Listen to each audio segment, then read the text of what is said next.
25a есебі g от x 3x квадрат минус 1 орнегі x минус 2-ге 4,5-ге 3-тен 1-ге тең болғанда. Шығарамыз.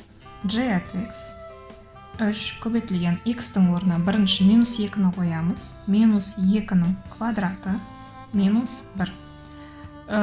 Минус 2-ның квадраты 4-ке тең. 3-ті 4-ке көбейткенде 12 минус 1 тең болады 11. Келесі g от x 3 көбейтілген x-тің орнына енді 4,5-ті қоямыз. 4,5 квадрат минус 1. 3 көбейтеміз 4,5-тің квадраты ол 20-да 25 минус 1. 3-ті 20,125-ке көбейткенде 60,175 минус 1 тең болады 59,175. Келесі g от x 3 көбейтілген x-тің орнына енді 3-тен 1-ді қоямыз. Ақшаның ішінде квадраты минус 1. 3-тің квадраты 9, 1-дің квадраты 1 болады. 3 көбейтеміз 9-дан 1 минус 1. 1-ден қысқартамыз 3 1-ден келеді. 9-ға бөлгенде 3-тен келеді. Сонда бізде қалады 3-тен 1 минус 1. 1-ді алдына шығарамыз. Сол үшін бөліміне 3-ке көбейтеміз. 1 бөлшек астында 3, 1 минус 1-ді 3-ке көбейтілгенде 3, 1-ден 3-ті айтқанда минус 2, минусты алдына шығарамыз, 3, 2. Келесі ә есебі 4-тен 1 минус 2x орнегі x минус 0,16-ға 0-ге және 3-ке тең болғанда. Шығарамыз.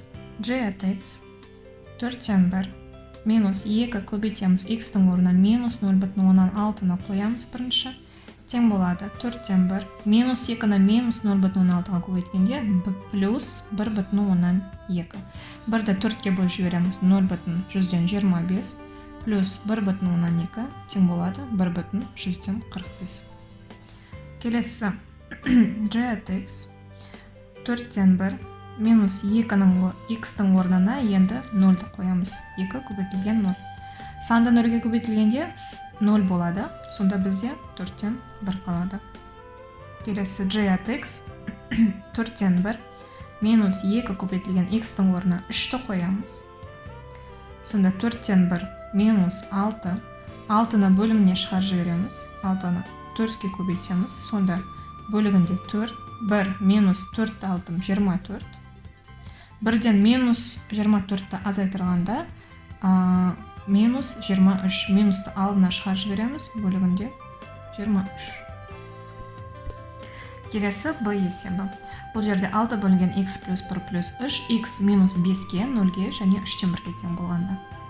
Жазамыз. g от x 6 бөлінген x-тің орнына бірінші минус 5-ті қоямыз. Плюс b плюс 3. 6 бөлінген минус 5-те плюс 1-ді қосқанда минус 4. Минусты алдына шығарып жібереміз. Астында 4 плюс 3.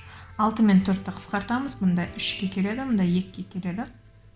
Сонда минус 3 бөлінген 2 плюс 3. 3-ті 2-ке бөліп жібереміз. Минус 1,5 плюс 3 тең болады плюс 1,5. g от x келесі 6 бөлінген x-тің орнына енді 0-ді қоямыз. 0 плюс 1 плюс 3. 6-ны 1-ге бөлгенде 6 плюс 3 тең болады 9. Келесі g от x 6 бөлінген x-тің орнына енді 5-тен 1-ді қоямыз. Плюс 1 плюс 3. 5-тен 1-ді санға көбейткенде 1-ді 5-ке көбейтіп үстіне қосамыз. Яғни астында 5, 1 қосылған 5, үстінде 6 плюс 3. Санды бөлшекке бөлейін деп жатырмыз. Сондықтан 6-ны бөлшекке айналдырамыз. Астында 1 бар деп есептейміз. Бізде үстінде 6 бөлінген 5 плюс 3 қалады. Бөлшекті бөлшекке бөлгенде 6 мен 5-ті көбейтіп үстіне жазамыз. 1 мен 6-ны көбейтіп астына жазамыз. Яғни 6-ны 5-ке көбейтеміз 30, оны үстіне жазамыз. 1-ді 6-ға көбейтеміз 6, оны астына жазамыз плюс 3. 30-ды 6-ға бөлгенде 5 плюс 3 тең болады 8. Келесі v есебі. Бұл жерде 1 бөлінген x минус 4, x минус 1-ге және 4,5-ге тең болғанда. g от x 1 бөлінген x-тің орнына бірінші минус 1 қоямыз. Минус 4 тең болады. Минус 1-ге минус 4 қосқанда минус 5. Минусты алдына шығарамыз, сонда 1 бөлінген 5. Келесі g от x. 1 бөлінген x-тің орнына енді плюс 1-ді қоямыз. 1 минус 4. 1-ден 4 азайтқанда минус 3. Минусты алдына шығарамыз. 3-тен 1. g от x. Келесі x-тің орнына енді 4-тен 5-ті қоямыз. 4-тен 5 минус 4. 4,5 деген. 1 бөлінген 4,5-те 4 азайтқанда 0,5. 1-ді 0,5-ке бөлсек 2 қалады. Келесі g есебі. Бұл жерде өрнегіміз түбір астында x квадрат минус 3x плюс 1, x минус 3-тен 1-ге, 0-ге және 4-ге тең болғанда. g от x. Түбір астында x-тің орнына бірінші минус 3-тен 1-ді қоямыз. Квадрат минус 3 көбейтілген минус 3-тен 1 плюс 1. Түбірді жабамыз. Минус 3-тен 1-дің квадраты 3-тің квадраты 9, 1-дің квадраты 1. Таңба плюсқа айналып кетеді. 9-дан 1. Минус 3-ті минус 3-тен 1-ге көбейткенде бірінші таңба плюске айналады, екіншіден 3 пен 3 қысқарып кетеді, сонда бізде плюс 1 қалады. Плюс тағы да 1. Жинақтаймыз. Түбір астында 9-дан 1 қосылған 2. Тең болады. 2-ні үстіне шығарамыз.